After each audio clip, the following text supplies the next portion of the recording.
देश के अंदर इमरजेंसी डाली और जेपी को भी जेल में डाल दिया। तो जयप्रकाश जी ने ढेर सारे क्षेत्रों में, चाहे सहकारिता का हो, चाहे ग्रामोत्थान का हो, इस सिद्धांत को कैसे आगे बढ़ाया जाए, इसका हमेशा के लिए ये बहुत बड़ा स्थान बनने वाला है।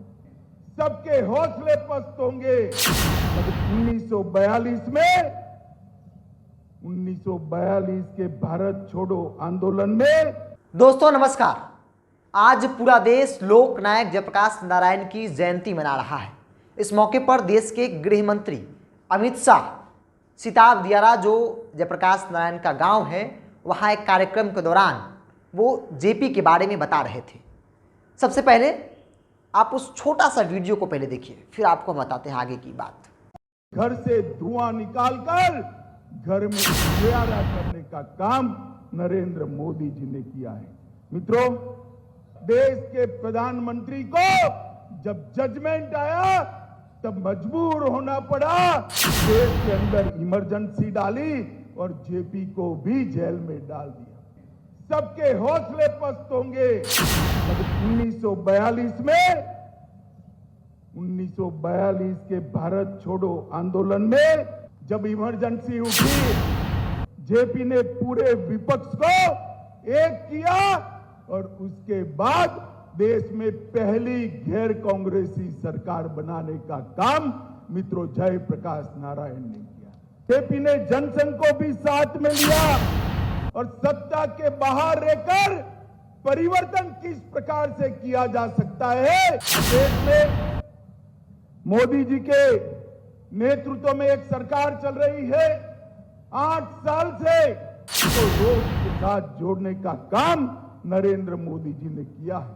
मित्रों, मैं बहुत छोटा था, मैंने एक नारा सुना था, अंधेरे में एक प्रकाश, जय प्रकाश जय प्रकाश। और उसी नारे पर तो आने वाले दिनों में जेपी के सिद्धांतों के कई लोग, अनुयायी युवा पैदा हो, इसके लिए इस सिद्धांत को कैसे आगे बढ़ाया जाए, इसका हमेशा के लिए ये बहुत बड़ा स्थान बनने वाला है। तो जयप्रकाश जी ने ढेर सारे क्षेत्रों में, चाहे सहकारिता का हो, चाहे ग्रामोत्थान का हो। तो आपने देखा और सुना अमित शाह को, जो जेपी के बारे में बता रहे हैं, इमरजेंसी के दौरान क्या कुछ हुआ था उस बारे में बता रहे हैं।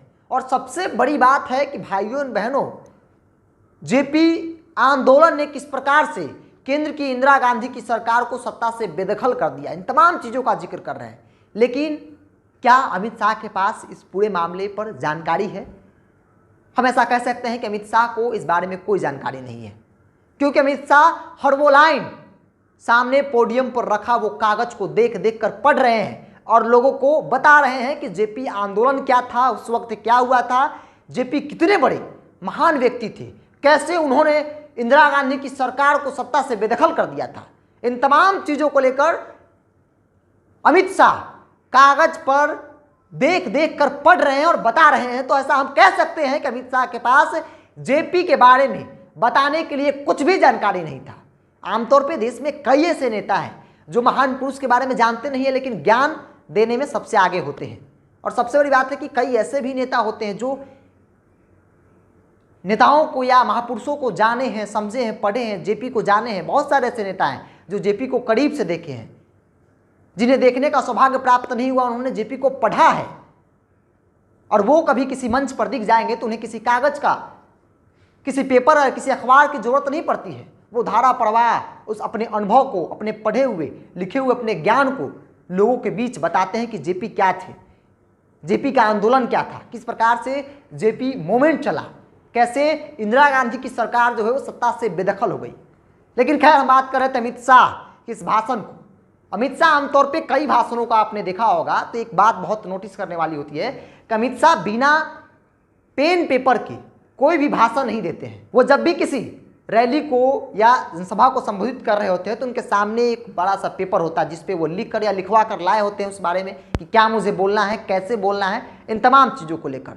जेपी की जयंती को लेकर भी कुछ ऐसा ही हुआ। अमित शाह लोकनायक जयप्रकाश नारायण की जयंती के मौके पर जेपी के बारे में बता रहे थे, यूँ कहे तो अपना ज्ञान जो है वो लोगों को बता रहे थे, सुना रहे थे कि जेपी मूवमेंट में क्या हुआ था, कैसे इंदिरा गांधी की सरकार जो है वो सत्ता से बेदखल हो गई थी, कैसे इमरजेंसी जो है वो लगा, कैसे क्या हुआ। लेकिन यह तब संभव हुआ जब अमित शाह के सामने पेपर रखा हुआ था जिस पर लिखा हुआ था कि कौन से वर्ष में क्या हुआ, कैसे इमरजेंसी लगा।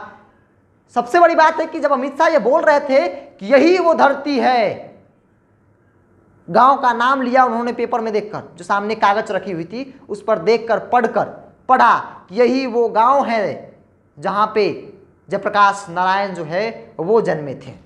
खैर, हम आपको इस वीडियो के साथ छोड़ जाते हैं। अगर आपको ये वीडियो अच्छा लगे तो शेयर कीजिए, अपनी प्रतिक्रिया देकर हमारा हौसला बुलंद कीजिए। घर से धुआं निकालकर घर में उजियारा करने का काम नरेंद्र मोदी जी ने किया है। मित्रों, देश के प्रधानमंत्री को जब जजमेंट आया तब मजबूर होना पड़ा, देश के अंदर इमरजेंसी डाली और जेपी को भी जेल में डाल दिया। सबके हौसले पस्त होंगे, मगर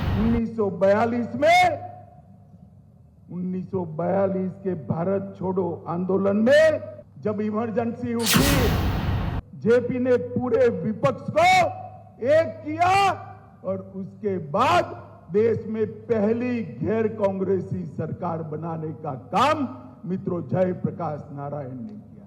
जेपी ने जनसंघ को भी साथ में लिया और सत्ता के बाहर रहकर परिवर्तन किस प्रकार से किया जा सकता है, देश में मोदी जी के नेतृत्व में एक सरकार चल रही है 8 साल से, तो लोग के साथ जोड़ने का काम नरेंद्र मोदी जी ने किया है।